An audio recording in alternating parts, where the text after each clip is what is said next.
No al rigassificatore, anche la Regione ricorre al TAR, sono 3 le ragioni per non farlo, secondo Serracchiani.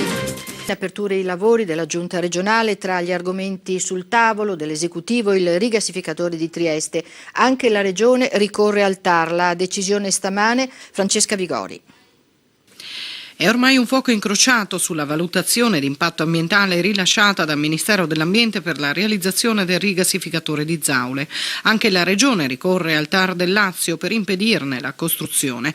Lo ha deciso la Giunta regionale a pochi giorni dall'analoga iniziativa del Comune di Trieste.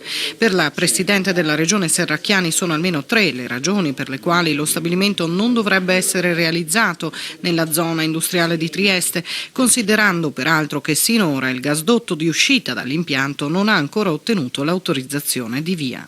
Prima di tutto abbiamo sempre detto i flussi di traffico e quindi la difficoltà anche di manovra. In secondo luogo la sensibilità del sito, che tra l'altro è vicino anche ad un impianto importante di stoccaggio di idrocarburi come la SIOT.